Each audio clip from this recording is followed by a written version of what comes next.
अब हम एक्सरसाइज 13.1 करते हैं। Question number 1, 2 cubes each of volume 64 centimeter cube are joined end to end. Find the surface area of the resulting cuboid. इसका diagram बना लेते हैं।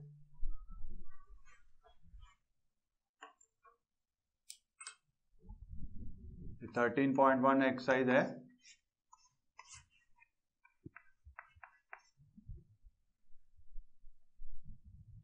Question number 1, 2 cubes each of volume 64 centimetre cube. दो cube का volume दिया हुआ है। 2 cubes each of volume 64 centimetre cube, मतलब एक क्यूब का वॉल्यूम है 64 सेंटीमीटर क्यूब। तो क्यूब का वॉल्यूम हमें पता है, volume of cube is a cube.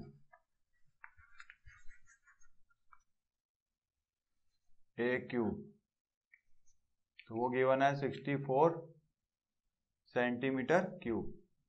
तो यहां से आ जाएगा बस ए क्यूब इक्वल्स टू 64 किसका क्यूब होता है, 4 का क्यूब होता है। तो ए की वैल्यू आ गई 4 सेंटीमीटर। ये क्यूब की साइड हो गई। तो क्यूब बना लेते हैं। ये एक क्यूब हो गया और ये दूसरा क्यूब इससे ज्वाइन करता हुआ कुछ ऐसा हो जाएगा।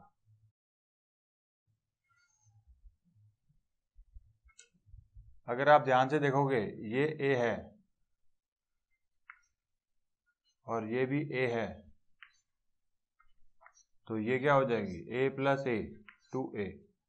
अब ये जो बना है फिगर वो एक क्यूब नहीं है, ठीक है, क्योंकि इसकी लेंथ ब्रेथ हाइट क्या हो गई, अलग अलग हो गई। ये तो ए ही रहेगी, हाइट भी ए ही रहेगी,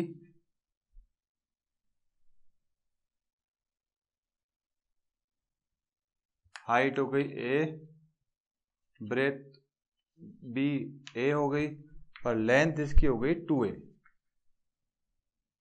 तो अब ये एक क्या बन गया, क्यूबॉइड।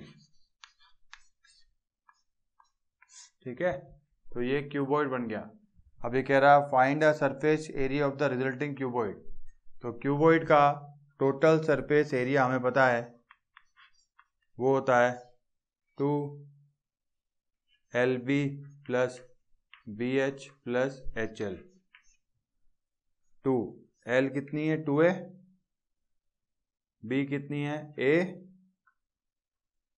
B कितनी A, H कितनी है A, H कितनी है A, L कितनी है 2A।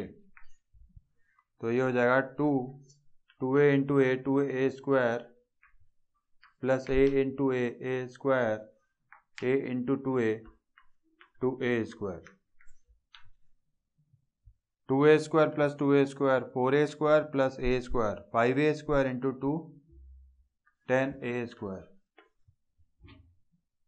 तो हमारे पास A क्यूब होता है 64, A आ गया 4, तो A स्क्वायर हो जाएगा 4 4 या 16, तो 16 इंटू 10 ये जाएगा 160 सेंटीमीटर स्क्वायर। तो ये इस नए क्यूबॉइड का टोटल सरफेस एरिया हो जाएगा।